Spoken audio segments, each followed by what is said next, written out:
My name is Lauren Lascal. I'm a fifth grade teacher at Ritter School, Language Arts.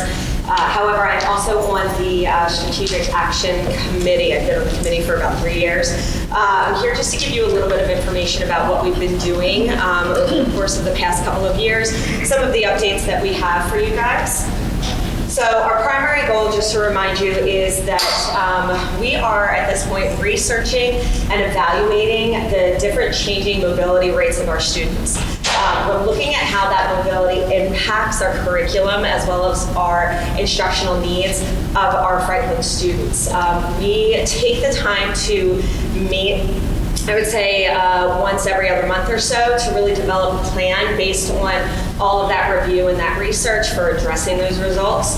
One of our secondary goals that we've been looking at is to analyze the need to include community-based programs to identify the potential effectiveness of onboarding, so forth and so on, to support the mobile population. So Mr. Slavin, who is not here with us tonight, created this wonderful presentation for you guys to take a look at. Anywhere that you guys see a check mark, these are things that we have already accomplished.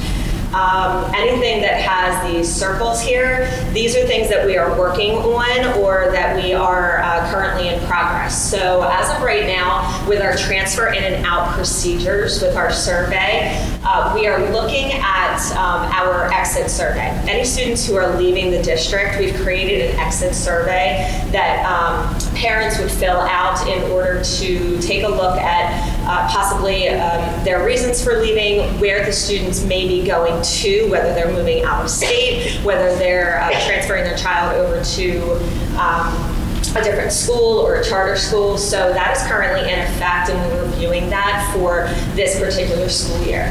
As you move down, and I apologize, it's a little hard to see, there are some future suggestions that we have right in here, just about developing the need to meet and greet with our 6th grade and 7th grade students. Having those opportunities for 6th graders to ask questions to our 7th grade students and to give an I wish I knew what to focus on for when they go from Ritter over into Delsey Middle. So in looking at our transfer in and out mobility rates, there are 2 graphs here. The first graph is how many students have actually remained in the district since kindergarten. And you have to look at this kind of on a diagonal. So when you take a look, we took this information all the way back from year 16, 17. We started with 176 kids in kindergarten. And as you can see, we have, of those 176 kids, 117 of them are still with us. So they are still currently in our Franklin school system.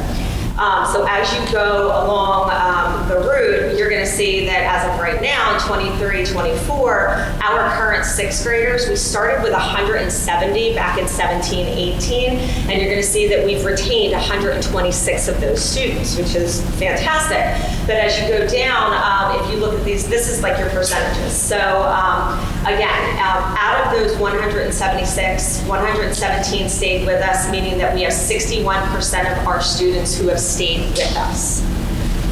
As you move along to this one, this information on the top is exactly the same as what you just saw, but what you're going to see is down here, even though our numbers of kids that we retained have decreased, you'll see that our numbers that we have enrolled for this year is 192. So out of the 176 that started with us, we have 117, but currently within that grade level, there are 192 students. This means that we have a lot of students not just leaving our district, but we have a lot of students coming into our district. That being said, looking at this information, we can garner a really good idea of what students have been with us and how the instructional needs that we have provided, how we've been able to help those students and what they're able to do later on, maybe on state tests. As we go on, we're taking a look at our curriculum and our instruction to say, okay, out of the 192, those students who have come into Ritter or into the district, how is it that our curriculum can help them? So there's not really much else to this. This is what I can get this to work.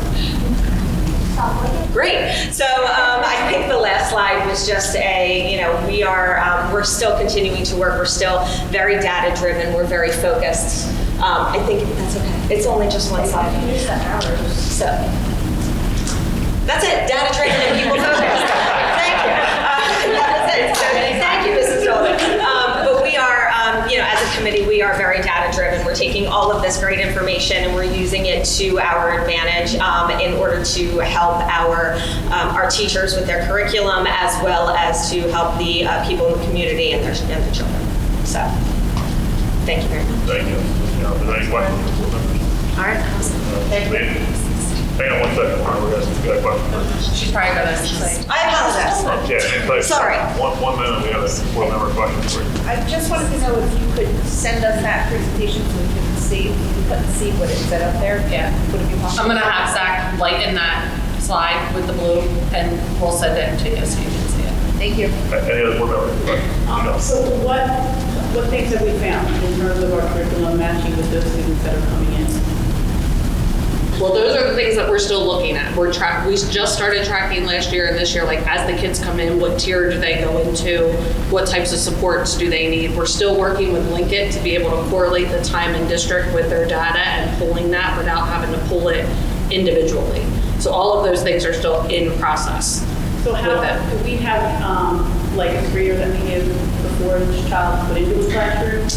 So we were trying to do that. We started doing that a couple years ago, and then it was holding up them starting. And by law, they have to start within 24 to 48 hours. So we do, on their day one, they get those assessments. So sometimes we might move their classrooms depending on what those assessments are. But it was ideal to do it before they came in, because then they didn't have to move once they were in. But that 24 hours was holding that part up. Okay. You're welcome. So on an incoming student, unlike, the data that you're going to try and gather with the action strategy, normally when someone's incoming, you have that information, like where they're coming from.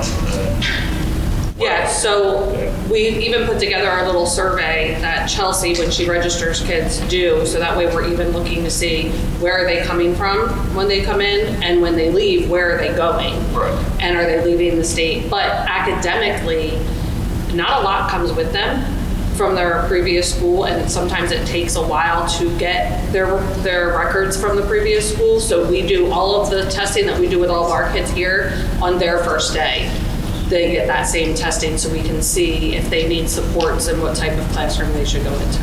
Are they predominantly coming from in New Jersey, or is it what's the trend? It depends on the year, to be honest with you. So that's something that we're taking a look at the DLC too. So monthly at the DLC, we look at the number of kids that transferred in and out by month, where they came from, and where they're going. Gotcha. Okay, thank you. You're welcome. Any other questions? Thank you.